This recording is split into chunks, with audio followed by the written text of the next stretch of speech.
عزتمنو مسلمانانو ورونو د سیرت په سلسله کې د خو پیغمبر محمد رسول الله صلی الله علیه وسلم د هجرت واقع شروع شوی و. نبی کریم صلی الله علیه وسلم ابو بکر صدیق رضی الله عنه ځان سره کو او د صدیق اکبر رضی الله عنه د کور نه دوانه روان شو. بعضی کتابونه لیکلي دي چې د کور د شاته اړخ نه ووتل، عام دروازه باندې چې تګ راته کېږي په هغې لار نه، د کور شاته اړخ کړکۍ باندې ووتل. د هغې وجه څه وه؟ د هغې وجه دا وه چې په عربو کې بعضې افراد او بعضې قبایل داسې پیلرې نه یې مخکې کړه، دا چې رستو کې دا خرابېږي بیا پیلر نه یې مخکې ډډه ولګوه. بعضې افراد داسې وو چې هغوی به د قدمونو د پلونو نه اندازه لګوله چې په دې لاره باندې څوک تېر شوی، دا سړی دی که ښځه ده، د پلونو نه به اندازه لګوله او دا به اندازه لګوله چې د کومې قبیلې دی، سړی دی که ښځه ده، بیا د کومې قبیلې کس دی. دې ته به علم القیافه وي او داسې کس ته به قایف وي. بنو مدلج یو قبیله وه، د هغې افراد په قیافه شناسۍ کې ډېر ماهر وو. هغوی به د آثارو نه اندازه لګوله چې دا فلانکې سړی په دې لار تېر شوی. مجزز مدلجي دا په هغه زمانه کې یو کس و، د دغه واقع مشهوره واقع ده په احادیثو کې او په کتابونو کې چې رسول الله صلی الله علیه وسلم ته مشرکین او کافرو هر قسم تکلیف رسول او هر قسم مالی جانی د عزت او ابرو په لارې د کور د خاندان بنو هاشم مزمت داسې یو لار او صورت پاتې نو چې په هغې کې محمد رسول الله صلی الله علیه وسلم ته ایذا نه ورسولي مشرکین. په دې کې یو دا وه چې د رسول الله صلی الله علیه وسلم یو صحابي و زید ابن حارثه، د ده واقعه تاسو ته مخکې بیان شوي. دی د حضرت خدیجه رضی الله عنها غلام شو، بیا حضرت خدیجه رضی الله عنها الکو ماشوم، بیا نبی کریم صلی الله علیه وسلم ته هدیتن ورکو چې یا رسول الله ستاسو خدمت وکړي. رسول الله صلی الله علیه وسلم دی بیا آزاد کو، د ده پلار او تره ده پسې یمن نه راغلی و، دی چا اغوا کړی و او رسول الله صلی الله علیه وسلم نه غوښتو، نو پیغمبر علیه الصلاة والسلام ورته وفرمایل چې ده نه تپوس وکړئ که دی تاسو سره ځي نو زما طرف نه اجازت دی. دا واقعه دلته بیان شوي وه. ده وویل چې یا رسول الله ستاسو صحبت او ستاسو معیت زما خوښ دی، زما پلار او تره نه دي پکار، ځکه چې هغوی کافر وو. دی د نبی کریم صلی الله علیه وسلم دومره خوښ و چې په ابتدا کې پزوی نیولی و، متبنا لیپالک. او چې بیا کله قرآن کریم کې الله جل جلاله هغه آیات نازل کړل چې په هغې کې د پردي زوی حکم د خپل زوی په شان نه دی او الله جل جلاله د ده نه لکه د اجنبي په شان د پردې احکام نازل کړل او د هغې تفصیل تاسو ته بیان شوی و. نو بیا یې متبنا خو نو، خو دومره وه چې د رسول الله صلی الله علیه وسلم د سره ډېره زیاته مینه وه. ده ته به حب رسول الله وی، دته نبی کریم صلی الله علیه وسلم واده وکړو، د هغې واده نه بیا د ده یو بچی پیدا شو، د هغه نوم دی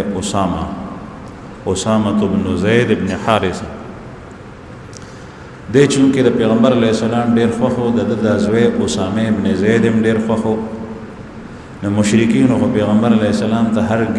هر قسم اذیتونه او تکلیفونه رسول. نو د دې اسامه په باره کې به وی چې دا د زید ابن حارثه زوی نه دی، دا پردی زوی دی، او د زید ابن حارثه ښځې خیانت کړی دی د خاوند سره، نو دا بچی د بل چا نه راوړی دی.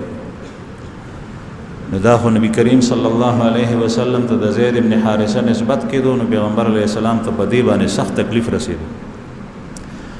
او د ویلو سبب شاته هغې دا کتو چې زید ابن حارثه د رنګ نه ښکلی و، حسین و جمیل و، ښایسته و، او اسامة ابن زید د رنګ نه سکاڼ و، تور و.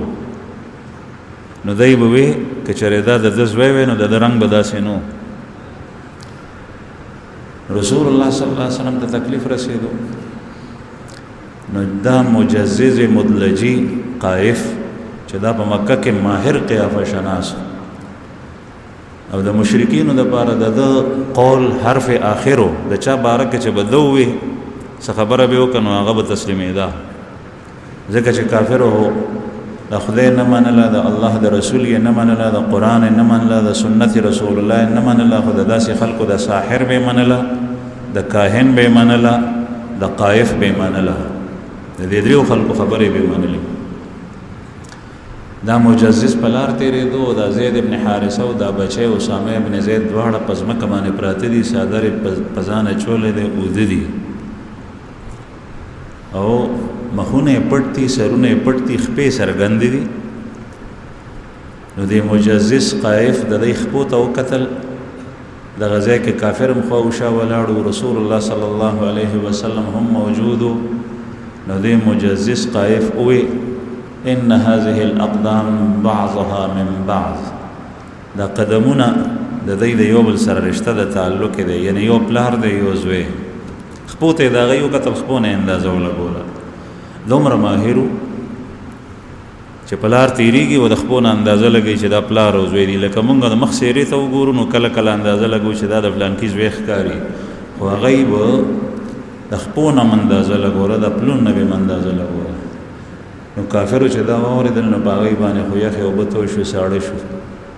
او هغې نه پسې ژبې خولې بندې کړي، دا خبره به یې نه کوله. او رسول الله صلی الله علیه وسلم چې کور ته لاړو نو ډېر خوشحاله. نو کور کې ته نه بیبي تپوس کوي چې یا رسول الله ته خو ډېر خوشحاله یې، وایي چې تا ونه کتل چې دا مجزز مدلجي نن تېرېدو او هغه داسې ووایي. نو دې سره د کافرو هغه خبرې هغه بندې شو. داسې ماهر رسول الله صلی الله علیه وسلم د صدیق اکبر رضی الله عنه د کور بعضې وایي چې د شا طرف نه وتی، ځکه چې کافر راځي نو د کور مخې ته به راځي، او دلته که دی پلونو ته ګوري نو دلته نه اندازه نشي ویلی. رسول الله صلی الله علیه وسلم غار حرا ته صدیق اکبر رضی الله عنه ورسره دی ورسېد. نن سبا په مکه مکرمه غار سور ته ورسېدل. مکه مکرمه کې دغه غار ته نسبت کېږي والله اعلم، او د خلکو وینا هم د تواتر طبقه کې راځي. بعضې خلک نن سبا وایي هلته چې لاړ شي عربو ته چې یو اثر ته ځي د نبي کریم صلی الله علیه وسلم او د صحابو نښې نښانې ګوري نو ټوله دنیا به وایي چې دا د فلانکي قبر دی، دا د حضرت عثمان رضی الله عنه قبر دی، دا د فلانکي نښه ده، دا غار حرا ده. هلته به هغه خلک تا ته وایي چې تا سره څه دلیل دی چې دا فلانکی ځای دی، دا ډینګړی دی. نو تواتر طبقه، د تواتر مختلفه اقسام دي. طالبان د دین د احادیثو یې پېژني، تواتر اسنادي، تواتر طبقه، تواتر فی التعامل، تواتر قدر مشترک، او دا څلور واړه دا یقیني دلایل دي قطعي، دینه چې کومه نتیجه روزي نو هغه یقیني وي. زمونږ په المارو کې قرآن کریم پروت دی او مونږ قسم خورو په دې باندې چې دا هغه قرآن دی چې کوم الله جل جلاله په محمد رسول الله صلی الله علیه وسلم نازل کړی. که تا نه څوک تپوس وکړي چې رسول الله صلی الله علیه وسلم خو څوارلس سوه کاله مخکې تېر شوی تا لیدلي نو دلیل یې دا دی چې تواتر طبقې سره دا ثابت دی، ټوله دنیا وایي چې همدغه. د ټول دنیا د مشرق او د مغرب او د شمال او د جنوب د ټول خبرې غلطه تا ته چې یو کس وای چې ستا د جهاز ټیکټ ما بوک کو ټیکټ ته کنفرم دی او کې شوی دی په فلان کی تاریخ باندې راځو حج ته عمره ته بځي ته د یو سړی په وینا باندې غزې ته ځان رسې د یو سړی په وینا ته د چین سره او د جاپان سره کاروبار کې او دا سړی هم ګډ وړي او په دې کې ته د دومره مخلوق د ټولې دنیا خبره نه مانی نو بهر حال په مکه مکرمه کې جبل سور نومي غر دی باغې کې غار دی هغې ته نسبت کېږي چې دا هغه غار دی کوم کې چې رسول الله صلی الله علیه وسلم درې شپې تېرې کړې وي د صدیق اکبر سره او د هغې تذکره په قرآن پاک کې د اذ هما فی الغار اذ یقول لصاحبه لا تحزن ان الله معنا رسول الله صلی الله علیه وسلم بکر صدیق سے غار ته وخت مونږ دغه غار ته ختي چې تاسو هم سوکتلی نو په کم 2 غنټو کې د لاندې نه بره د غره په سر کې د جبل سور اوچت غر دی او کم 2 غنټو کې ختم واپس یې کلو نه سړی ضرور راځي آسان دا غر داسې دی چې په دې کې سړی ودرېدی نشي او ننوتو لارې ډېره تنګه ده وړه ده رسول الله صلی الله علیه وسلم او ابو بکر صدیق چې کله ورسېدل نو صدیق اکبر ورته وایي چې یا رسول الله تاسو بهر ودرېږئ تاسو ته تېره جمعه باندې واقع تېره شوې وه چې په لاره تلل نو هم د صدیق اکبر کله وړاندې شي کله وروستو کله ښي طرف ته او کله ګس طرف ته رسول الله صلی الله علیه وسلم ته ورته فرمایي چې ابو بکر دا ولې ته داسې کوې وی یا رسول الله چې ما سره دا یاره شي چې تاسو ته به څوک په مورچه کې او کمین کې ناست نو زه مخکې شم او چې دا یاره شي چې شاته نه طلب په تاسو پسې څوک رانه شي حمله ونه کړي نو زه رسته شم او چې د ښي طرف نه یریږم نو ښي طرف ته شم ستاسو چې ګس طرف نه یریږم د دشمن نو ګس طرف ته شم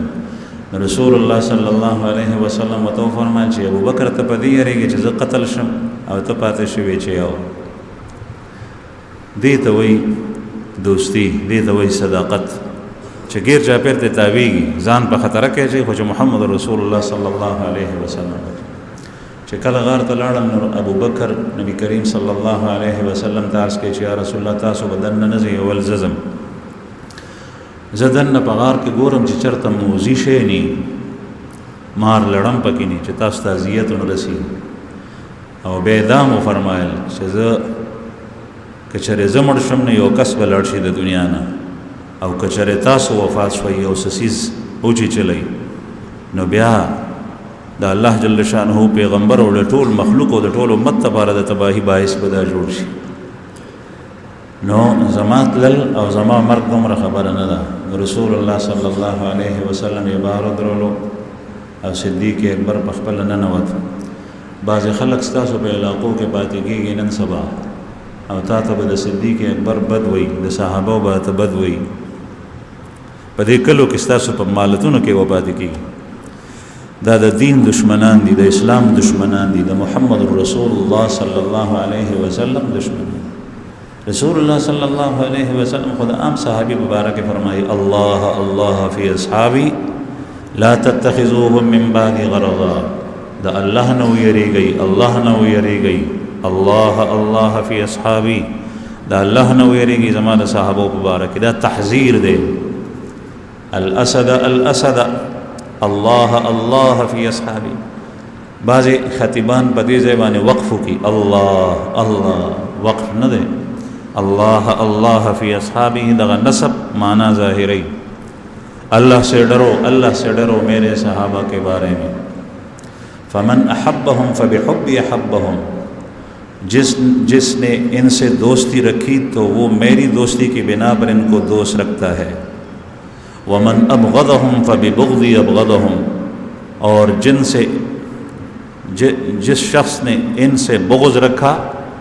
دشمنی رکھی چچا دې سره کینه وساتره نو زما سره په زړه کې کینه ده ځکه نو دې په دې معیار باندې بدل پرې تل ځانو تلی چې هغه صحابي چې داغه د صحابیت تذکره په قران پاک کې ده د بل صحابي تذکره په قران پاک کې نشته د ټولو صحابو شته یو ځای لیکن ځان ته د یو کس تذکره د لفظ د صحابیت سره دیر سو سیبارو کې صرف او صرف د ابوبکر صدیق رضی الله عنه مبارک ده ان تنصر الله اذ يقول لصاحبه لا تحزن जब इस पैगंबर ने अपने सहाबी से कहा इज़ यक़ूलु लिसाहिबिही, अपने सहाबी से कहा। और सुमर तफासिर च मुहम्मदुर रसूलुल्लाह सल्लल्लाहु अलैहि वसल्लम द ज़माने न तरोसा पूरी लिखल शवी दी द टोल मुफस्सिरीन वही कदा अहले हक़ दी का अहले बातिल ली च साहिब न मुराद अबू बकर सिद्दीक़ दे टोल मनी बिया वही च अबू बकर सिद्दीक़ सरे दुश्मनी वा दे पैगंबर अलैहिस्सलाम दुश्मन हो दास दुश्मन च आवाज़ पे आवाज़ शनो दुश्मन तब या खैर रसई के नुकसान रसई अब देते न गिर शाबिर तावीगी लकद पतंग पशान जो चरता सो को नुकसान न रस। अबू बकर सिद्दीक़ रज़ी अल्लाह अन्हु दन शुगार टोल सफ़ाक नबी करीम सल्लल्लाहु अलैहि वसल्लम ते फरमाया कि या रसूल अल्लाह दन नशे गार में टोल सफ़ाक दे गार के सड़े उधरे दे निश पदे बाने गट गट प्रोत ते चुकुम तरफ ते निस्बत की कि दा गार सोर दे अगदा से दे लका ते यो मंगे मात शी द मंगी दा वेख उल्टा पसबान की दी दगा से पोरता न होते थे और दन न डट दे लाने जे पके प्लन दे काफ़ी कसान पके राजी खो उधरे दे निश द्वारा हज़रात दन लाड़ मुहम्मद रसूलुल्लाह सल्लल्लाहु अलैहि वसल्लम और बकर सिद्दीक़ रज़ी अल्लाह अन्हु फ़ौरन दगार पखलबाने जोला रालो जोला गे अब वगह पे जाल आवा छोला जाल पे बाने वाशा दगार पखला और यौवन अल्लाह जल्ल जलालहू ज़रगुन का दागे दुमर सांग और से गटश पच पागे की गुड़गुड़ई जाल वाचोला नरो बिशा दादवाड़ा लो पके गई वाचोले दादा अल्लाह हुक्म अल्लाह जल्ल जलालहू च हिफाजत कई न तारियन कबूत सरम कोलिश और वगत द दी ज़रूरत निश्त चा पे हिफाजत की मुशरिकीन च संग सहर दगा से जलील और रसवाशल चे कतल अली से बरा पासे तो नबी करीम सल्लल्लाहु अलैहि वसल्लम द बिस्तर ना चे कतुदा खो अली दे नबी करीम सल्लल्लाहु अलैहि वसल्लम बारा के तपोस कुछ आसश वे मा तो खबत निश्ता आखो दन निश्ता दे जोड़ गिर जा फिर दमागे पर कुसो के ख्वारिश दगा वक्त के नबी करीम सल्लल्लाहु अलैहि वसल्लम बकर सिद्दीक़ से सर बगार के शपा पशपा होती दमके पर कुसो के मंड यो तरफ था बल तरफ था उतर उतर गिरजी अबू बकर सिद्दीक़ से कोर तलाड़ा हज़रत अस्मा रज़ी अल्लाह अन्हा द सिद्दीक़ अकबर मशरलुल हज़रत अस्मा रज़ी अल्लाह अन्हा अगो तबार रो तवर रो टकोलो अबू जहल खपल तलो पतो च प्लार दे शो ऐन अबूक प्लार दे शो अगो तो वही चला अदरी मा त पता निश्त रे प्लार में शो अस्मा रज़ी अल्लाह अन्हा दगा वक्त के माशूम वजनी वा फरमाई चदा अबू जहल इंतहाई फ़ाहिश सड़ो ढेर ज़ालिम व फ़ाहिश व बेहया व बेशर्म वे सपेड़े माता दे मख्तर अखलासा का न जमा पर वक़्त के वालई ज़माना प्रेवत दम रसख गुजार रहा बे अबू जहल गिरचा पेर गर्जे दो बे इनाम वेस्तो चेचा पदी द्वाड़ो के योकस माता रावस्त नगत बज सिलू खान वरकोम सिलू खान डिर्श खलक ख्वारिश मुशरिकीन सो क्यों तरफ था सो बल तरफ था दगा जबल सोर तो हम कसान राले और दी खल को बजान सर दगा कायफीन गर्जोल चे न खपत मंगतरा की जक चागा टाइम के मकदा से न वाला नन सबा चे संगदा चे सड़कुने पाखदी फरशुन दी चे तब द कोर न रोवत इस्ता पा कोर के बम शगव द कोर न बाहर बम शगव द गुरुन पर मंस के या गुरुन दी या शगर न चे सड़े बाहर उजिनो पल दा पता लगी पस मकबानी न दा कायफीन बेजान सर कड़ू चे दई मुंग तो वही चे पदे लारतली लीदा कसान दई वरपसी तलदायात साथी मंस के खबर हो कम चे नन सबा पा आसार व अलामात वाने तगल नशिनी वे खपल मुद्दा अलैहि नश काबू कोले स्ताना चागला होका और ब्या बाज़ खलक कोई कुज़ा गर्ज और बाज़ी नुक तूर की और बागी के माशूम तो वही चे पदी के से शहदे नगो तो वही चे दास और पदी बाने तदा चागरेवान तलाश के जिता जमा गली जिका चे कुज़ा गर्ज मुंगरजोली दा और तासा कुज़ा उदरे दा और या पन्नुक की माशूम तो उली दिस्ता से रवा न पदी बाने तगल नशीनी ज़मुम पदीन के प मज़हब के द मुजरिम द निवो खपल उसूल लिज़ाबिती دا وهمیات دي او دا خیالات دي، توهمات دي. په توهم باندې سړی نشي وي. نن سبا ډېر خلک داسې دي چې یو کس مجرم وي هغه لاړ شي او د هغې مجرم په پت کې د هغه په تیلو کې بې ګناه کسان سوځي، قتل کې ونیوی شي، په غلا کې ونیوی شي. دا سپي راوستي دي، سپي بوی کو او هغه په باندې پنجه کې چې دا سړی دی. دا ټول علامات دي په دین اسلام کې، په شریعت محمدیه کې. په دې آثارو باندې ته مجرم نشي نیوی قطعا. دا یو ګمان کې دی شي ځن اوس که چېرې تا هغه ته ووایي چې زما شی روک شوی دی او ته هغه اقرار وکړو ستا په وړاندې چې او ما دا وړی دی، نو په اقرار یې نیوی شي. یا هغه ته په نظر کې اوس ساتې کسان دی وکتل او هغه کسانو تا ته ووایي چې دا سړی مونږه په دې وخت کې دې ځای څخه مونږ لیدلی و او هغه دا شی زمونږ د سترګو په وړاندې وړی دی، پټ کړی دی، نو د دې دوو کسانو په شهادت سره پې ته لاس اچولی شي، نیوی شي.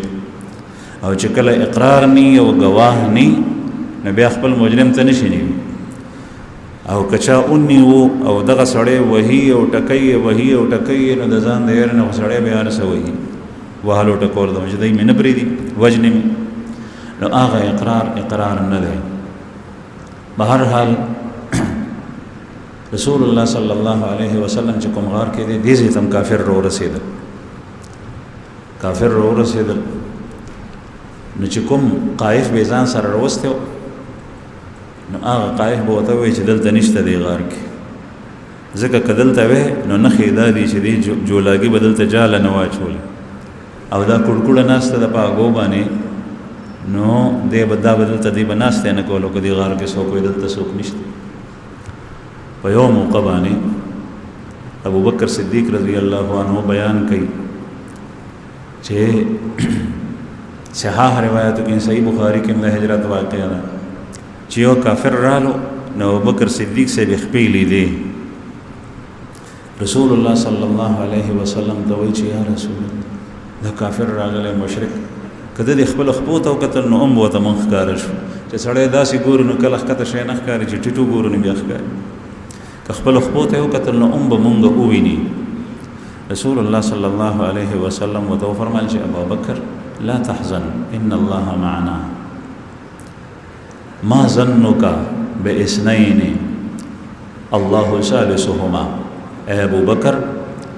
غم مکو، ان الله معنا، الله زمون سره دی. او بیا فرمایل ما ظنك باثنين، ستا هغه د دوو کسانو په باره کې څه ګمان دی؟ الله ثالثهما، چې هغې سره دریم الله وي. دلته کې د الله د معیت نه مراد خصوصي نصرت او حفاظت دی. اسې خو الله جل شانو د هر چا سره دی، تا و ما سره دی او د کافرو سره هم دی. د کافرو سره کېدو نه مراد دا دی چې کافر یې په نظر کې دي، الله جل شانو هغې سره دی، د هغې هېڅ یو حرکت د الله نه پټ نه دی. او الله جل جلاله د خپل نیک بنده سره دی، الله جل شانو د هغه سره نصرت او مدد کوي. او الله جل جلاله د محمد رسول الله صلی الله علیه وسلم او ابوبکر سره دی، دا خاص نصرت او خاص حفاظت دی چې هغې ته څوک څه نشي ویلی. د فرښتو حصار و د دوی نه ګیر چاپېر،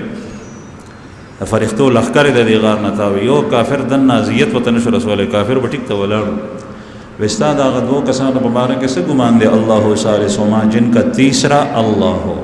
چې هغې سره دریم الله. دا اوس افضل ترین رفاقت مرګرتیا ده چې په دې موقع باندې د معیت د باری تعالی دا لقب صرف محمد رسول الله او ابوبکر صدیق رضی الله عنه ته حاصل دی، بل چاته نه.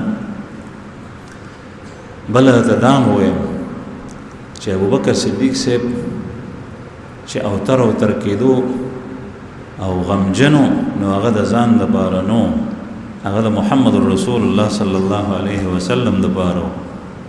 دا مخکې حکایات هم تاسو واورېدل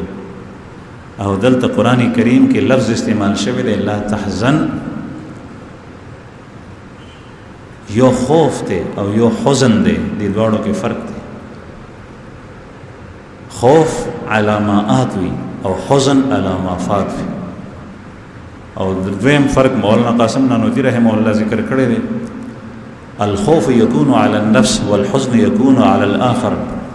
على الحبيب. خوف د سړی د خپل ځان په باره کې او حزن د بل چا په باره کې خوف یری ته وي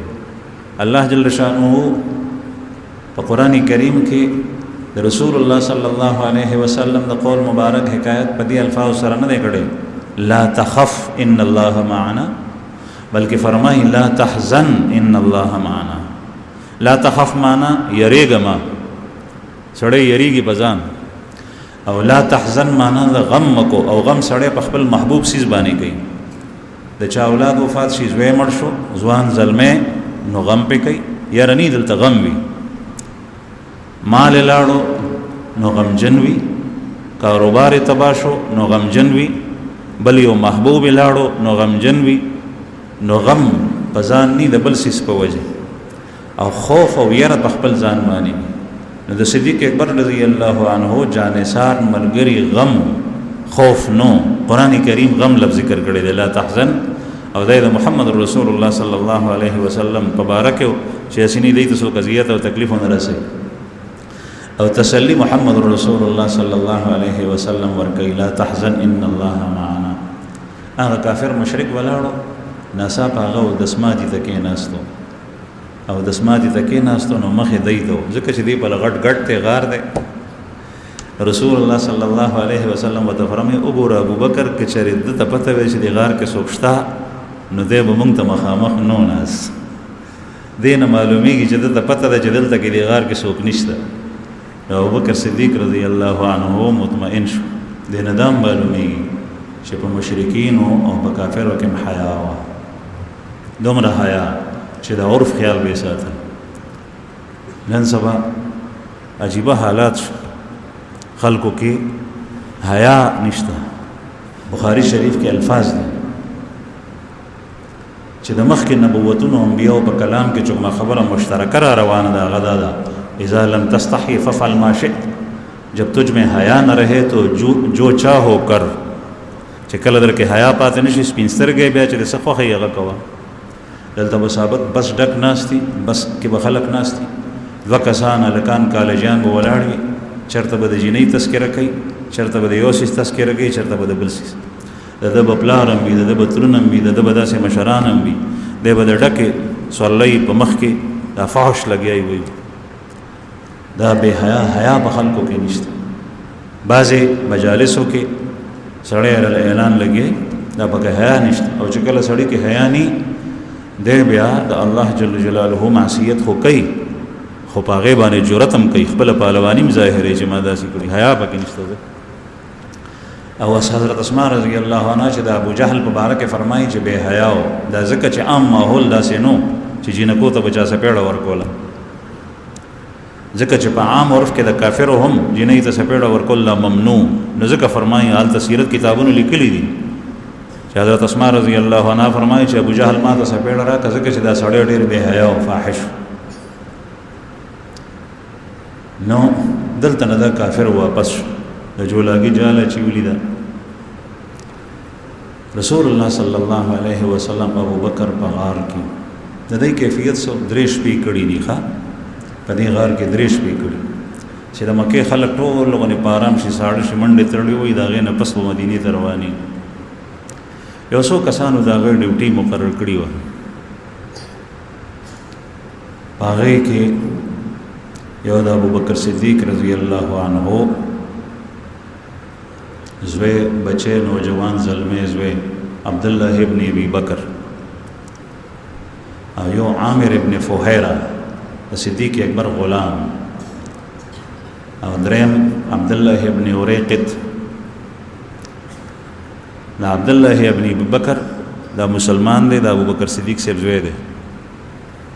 د دې دا ډیپټي مقرر کړی و چې ته ځه مکه کې اوسه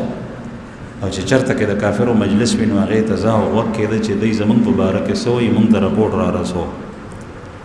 دا تجسس دی د چا پټ رازونه د کافر او د دشمن معلومول دا د مسلمان دپاره جایز دی مسلمان اودني اوده پاتې کېدل دا د مسلمان کار نه دی چې د دشمن نه بې پروا شي نن سبا دشمن هر قسم میدان کې مخ کې دی په جاسوسۍ کې مخ کې دی په وسله کې مخ کې دی په فوج کې مخ کې دی په ټکنالوژۍ کې مخ کې دی او دا مسلمان کې چرته پاتې را پاتې اصله د کافر نه والی نو هغه ورته ورکي او زر کثیر به باندې ورکي او ځانم نه خبرې ده کافر او د دشمن د دو پیچ نه چې په کوم طرف باندې ما باندې حمله کوي اقتصادي د معیشت په حواله سره که جانی که مالی او که مذهبي او شرعي هم حمله را باندې کوي زما مذهب او ایمان ته نقصان رس په دې ځان نه پوي وجه دا چې ایمان نه دی پکار او مال خو پکار خو او د په غفلت کې پروت دی دا غي نه ځان نه خبره محمد رسول الله صلی الله علیه وسلم په دې وخت کې خپل پوره تدبیر کوي بعضی خلک هغه خلکو ته د دین غلطه نقشه خي اسباب وګرځو دا مات کا هلکه چې وبلګي نو بیا خو بل شي د کور ځان سره په وګوړي او ورخړې ځکه چې د پته چې په لاس باندې ورخ نشم سموله او چې کله د الله جل شانه د الله د رسول تعلیمات راشي نو دغه وخت به اسباب ورځي بیمار پرې دی خدای به خکې او دا کار داسې دی او دا داسې دی دا داسې دی دا خو الله جل جلاله اسباب درکړي دي او چې کله د الله جل شانه درکړي شي به اسباب ته دا غینه فایده نه لري یو کافر به تیواله او ته د الله جل شانه د تکوینی ضابطو خلاف ورزي کې دا غیر مرتکبي چې څنګه د الله د شرعي قانون خلاف ورزي دا نه ده جایز دغه سي د الله جل شانه د تکوینی ضابطو خلاف ورزي نه ده جایز اسباب اختیار کا او اعتماد او تکیا او توکل په خپل رب باندې ساته چې کار باغه کوي نتیجه داغه پلاس کې ده ما ته د اسباب اختیارولو امر دې ځکه ما اختیار کړ نتیجه هم اسبابونه توقع ساتل دا د مشرکین او د کافرو خوې خصلت ته دا غي کار دې کردار دې او اسباب بالکل ترکول دا د ناپوهو د جاهلو خلکو کار دی چې ورک سمینو بلچې ځان سره وړي او چې ګوډ کې نو رمبې دی وړي بل څه ګوډ نه کوي او چې کله نور زینو کې راشي نو د اسباب وګورځي رسول الله صلی الله علیه وسلم عبد الله ابن بکر د تداویل چې تبزی سحر او مونږ ته رپورټ راړم د شپې تیار کې به وته ما سوتن د مکه ټول خبرونه راړل پلان کیږي کې غیدا سي پلان کیږي کې دې ته خلک لاړو دلته کې تاسو پسې لاړل دا شو ټول رپورټ به راړو دغه مواصلاتي نظام هغه ټیم کې بل طریقه نه عامر ابن فهیر رضی الله عنه دا غدا کارو چې ټول ورځ به غړي بيزي سرولې د ابوبکر صدیق رضی الله عنه سارویو او چې کله به تیار شو نو بیا به چې ټول شپانه به ګډ کورونو ته لاړل نو دی برالو غار ته او ساروی بیا ترا وستل او چې کومه بلنګ ونه هغه به اول شل او دیته به پي ورک د خوراک تنظیم دا پیدا څه شه دی چې پاغه کې غذا ده مشروب دی ماشوم 2 کاله او 2.5 کاله 2 کاله مسلسل بغیر د خوراک سکاپ نه په پیو باندې پای یو ساس کې وګمور کو دا ډاکټران صاحبانو په دې مجمع کې ناشتي ډاکټر خپکی نه خو باز ډاکټران وایي چې څنګه ماشوم پیدا شي وګور کو زه د دې سیس خلاف هم چې کله د مور پي وي چې د مور پي نه بیا ورکو انن سبا د مین د پي نشته چې د مور پي وي د ماشوم نو یو ساس کې اوبه تر اخره پورې چې کله د بل څه شي نو صرف پیس کې په ګرمۍ کې په یخنۍ کې مور کو د صحت بروغي په دې کې یو بیماری نه راځي ان شاء الله د مور د پي د لپاره مشروع دی علاج هر قسم بکټیریا جراثیم دا ختمي دا څه خبرې دي چې فورن وته وبشوروک دی وبو سره نقصان دی بیا چې د دنیا په خوراکونو مختشي غپي پاتې شي دا خپل حق غته ونه رسي نو بیا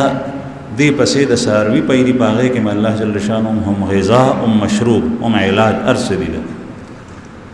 دا پي به راړل او دی بسکل او بیا به دا غې نه پس دی روان شو نو بیا به سحر د نورو ګډ بنوش پنو سره دی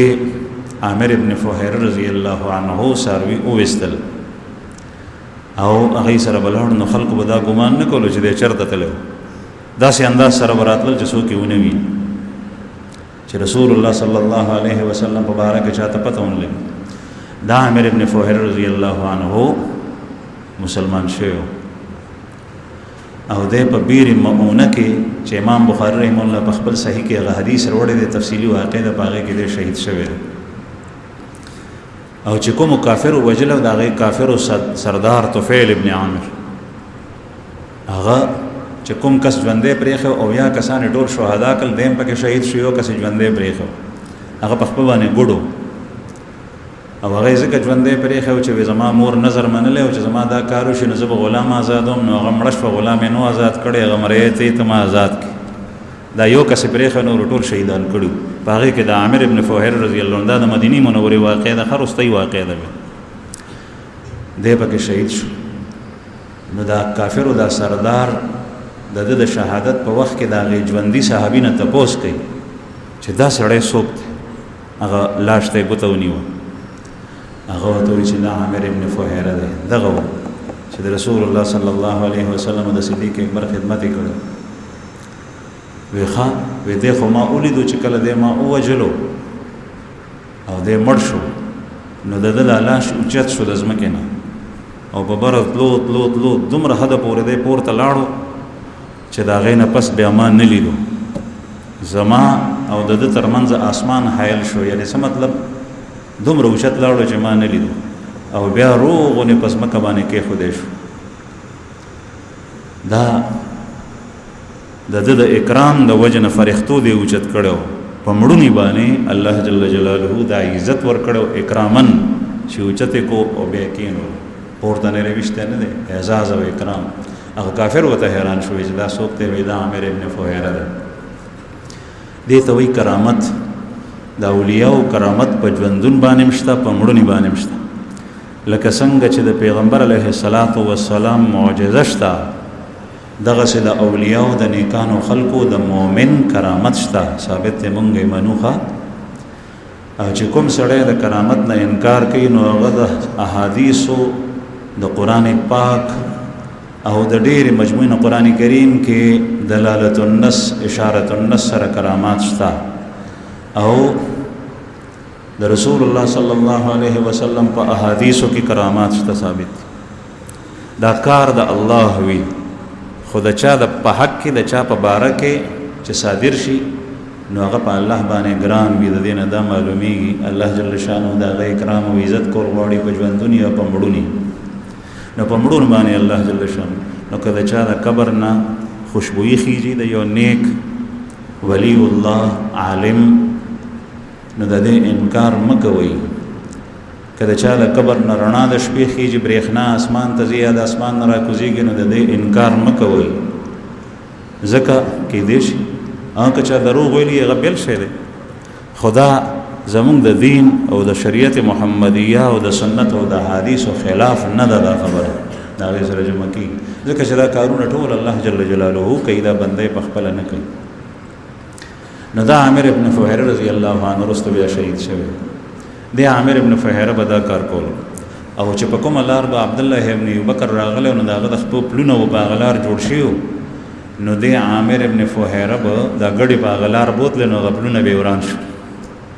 نو پته به نه لګېده چې په دې لار څوک راغلي تاسو ته ما ووایي ځکه چې د پلونو نه به هغوی کافرو اندازه لګوله بهرحال 3 شپې تېرې شوې د څلورمې شپې د راتلو نه مخکې چې کله شپه شوه ماسوتن شو نو محمد رسول الله صلی الله علیه وسلم او ابو بکر صدیق رضی الله عنه د غار نه د شپې ووتل دا د هجرت واقعه کله شوې ده د هجرت واقعه چې شوې نو دغه وخت کې د محمد رسول الله صلی الله علیه وسلم عمر 53 کاله پورا 53 کاله یو او د نبوت سویم کالو 14 کاله په نبوت باندې تیر شوي دي او دا تاریخ سویمو یکم ربیع الاول د ربیع اول اولنې تاریخ دی او ورځ د سوه د مکې مکرمې نه چې دی غار سود ته وتل نو دا د زیارت ورځ به جمعرات پنجشنبه د شپې وتې د جمعې شپه وه او بیا دا شپه هم په غار کې کړې ده بیا سبا د خالی شپه هم په غار کې کړې ده بیا د اتوار شپه هم په غار کې کړې ده 3 شپې کړې دي او بیا د څلورم شپه د مونږ د څلورم وایو د پیر شپه په هغې باندې بیا د شپې نبي کریم صلی الله علیه وسلم صدیق اکبر د غار نه وتلي نو دا تاریخ چې کوم دی نو دا دی او د شپې شپې روان شوي دي او دریم کس عبد الله ابن وريقط چې هغه مشرک هغه ته ابو بکر صدیق سے بغدواړو اوخي ورکړې چې تذکره تاسو ته مخکې شي وو پته وی چې دی اوخو تواخا چو اجرت وسره کړو مزدوري دومره مزدوري بدر کو او دا اوخي په فلان کی تاریخ باندې دل تراولې غار څخه او موږ په سوريګو مدینه منوره ته موږ راسه هغه زمانہ کې په داسې دشتو کې مزل کول دا ګران لار به د خلکو نه خطا کېده ځکه چې دلته خو زمونږ په دې علاقه باندې مټی نه خاوره ده چې یو سړی په یو لار باندې تیر شي بیا په بل کس ځي بیا په دریم کس لاړ شي نو لار جوړی شي په سادین کې لار جوړی شي په وټ کې لار جوړی شي په عربو کې دا ترتیب نشته تاسو چې مدینه منورې او مکه مکرمه په منځ کې سفر کوئ نو کله کله پوخ سړک موټر وې هغه په شګو کې داسې ډوب شي چې تا ته پته لګني چې سړک چرته دی نو چې پوخ سړک پکې ډوبېږي دا سیلۍ چلیږي یا شګه خواو شان راځي په سړک باندې شګه وګرځي یو لوی صادر د شګه غوړېدلی ښي طرف ته او ګس طرف ته چې څنګه شګه داسې په سړک هم ټوله شګه ته ښکاري نو چې کله دا شګه نه وه هغه زمانه کې د لارې سپته نه لګېده نو د هغې دپاره به دلیل ځان سره په لاره اخیستو چې نن سبا ورته په دې نوي ژبه کې ګایډ وایي لاره به یې ښوله چې دا لار مدینې ته تلي هغه به غرونو ته کتل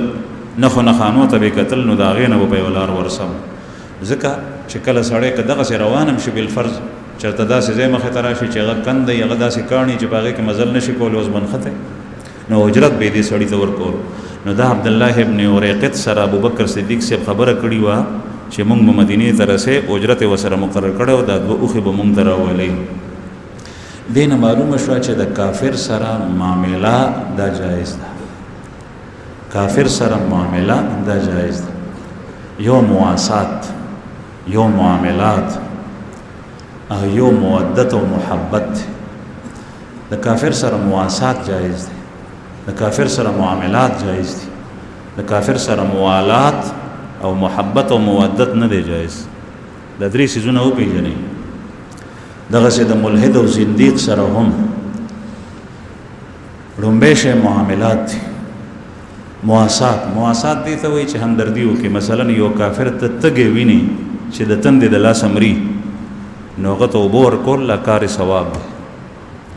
اوږی دی د لوږې د لاسه مري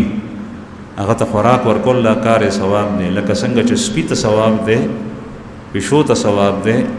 یو بل سیز ته ثواب دی ځنګلي شی دی دغسې کافر ته ورکول ثواب دی ته مواسات وي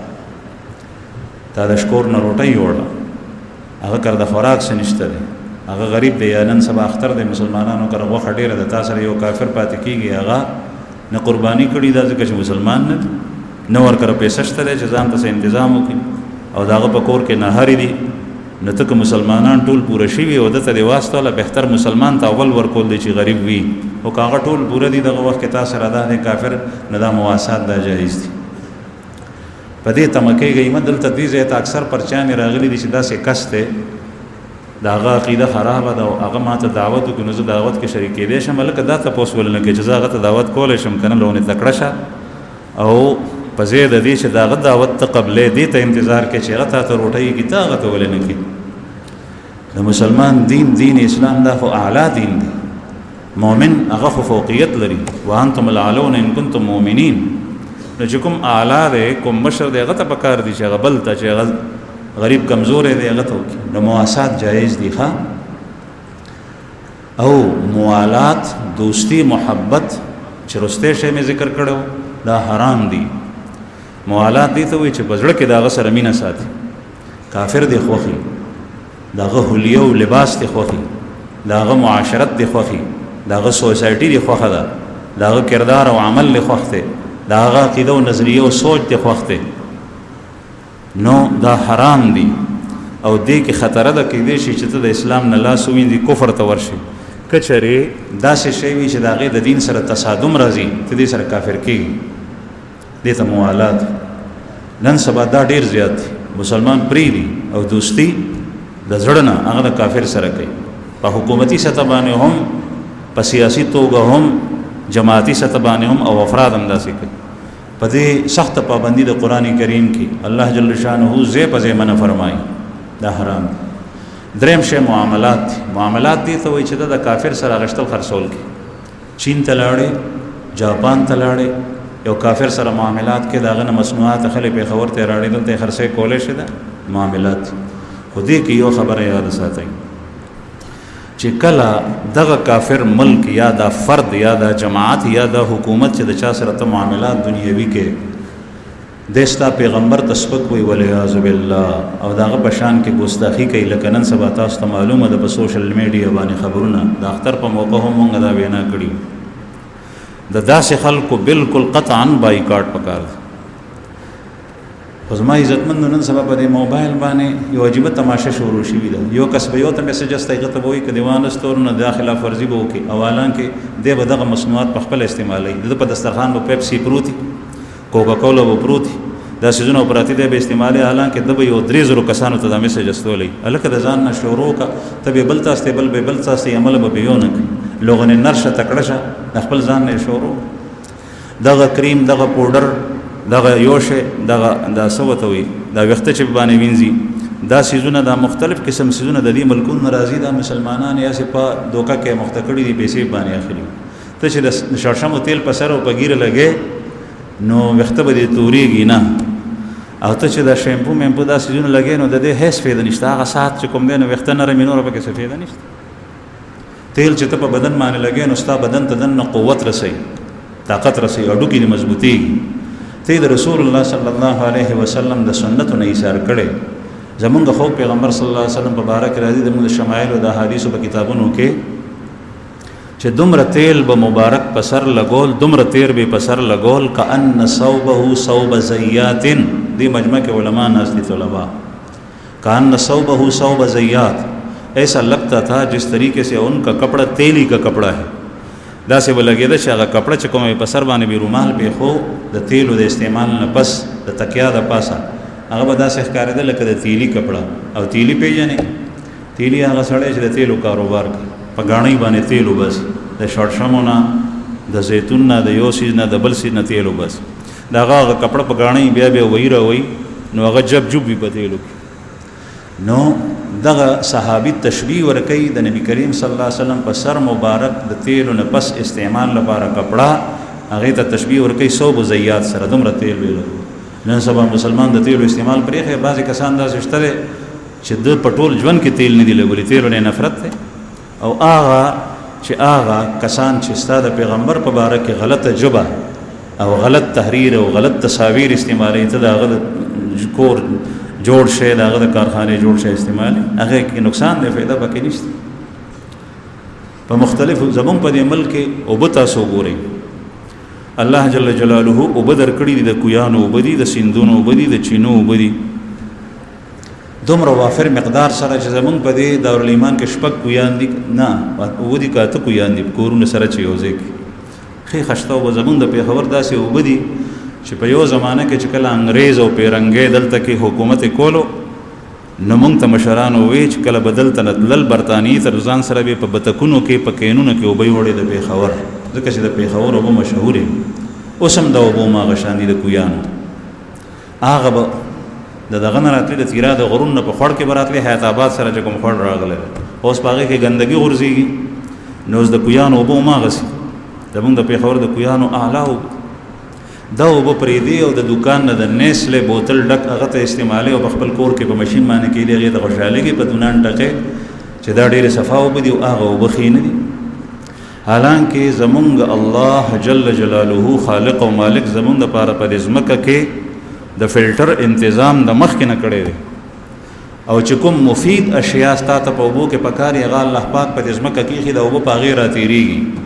او چې کوم مضر اشیاء په دې وبو کې وي داسې تنظیم په دې شګ او په دې گاډ کې کړی دی چې هغه سره هغه بکټیریا جراثیم مری ختميږي بیا ستاخلې ته د وبو پاک او صافي راځي دا خو هغه ملکونه دي چې آلته کې بعضي ځایونو کې سمندر دی او بنشتا سمندر دی ترخی وبدي خوږی وبنشتا هغه خلکو شړومبه دا وب صفا کول شروع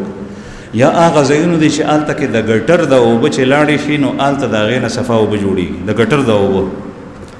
د دې دغو کې سوتوي واپس تاو کې په ماشينانو کې دا بیا صفا کې نه دا وبس کې نه دا په دې بوتل کې خو به دا وبس کړي او ستا په ملک د کویانو پاک او صفا فلټر او به هغه شته ته هغه نه استعمال په یو بوتل باندې ته 45 روپۍ 50 روپۍ 55 روپۍ 60 روپۍ ورکې هغه ته استعمالې چې بوتل تشيږي نه بیا راړې چې بوتل تشيږي بیا راړې دا ټول خیر او دا ټول مال د خپل ملک نه استل دي دا غي په جولای کې ورزول نو عرض مې دا کول زما عزتمن چې کله کافر ستا دین یې بدی شي تی بدی شي ستا امامو پټکې بدی شي ستا ګیره بدی شي ستا مستبد ګوري ستا حج تبد ګوري د په ځړ باندې مې دلیږي چې اوس په مکه مکرمه کې په عرفات کې په مزدلفه کې په مینا کې د خانه کعبه نه غیر شاپیر د دومره دنیا ولې تابېږي دا هډیر زیات دي د مسلمان نو دې دانش برداشت کوله نو په څه طریقه باندې تا ختمي او ستان نوې نسل تبا کوي دا غي د لپاره تا مختلف قسم سيزونه ریستي دي ته باغې کې اخته کړي او نوې نسل ځای کېږي زما عزتمن عرض مې دا کول شي د داسې خلکو سره معاملات بیا حرام شي بیا وسره غنري کول بکار ولې ځکه چې ټوله سرمایه دا غجولې ته ورځي او تا غته وی چې کو دا کوم کار چې ته کې زما د دین په باره کې زما د ایمان خلاف امت مسلمه ته د نقصان رسول او خلاف چې چرته بمونه ورې چرته یو سکه دا کارونه ټول جایز دي دا کوزه بتا ته پیسې درکو وتعاونوا على البر والتقوى ولا تعاونوا على الاثم والعدوان د نیکی او د تقوا په کار کې یو بل سره تعاون کوي خو د ګناه په کار کې تعاون نه دی وکړه الله پاک دې موږ ته د صحیح لارې هدایت نصیب کړي واخر دعوانا الحمد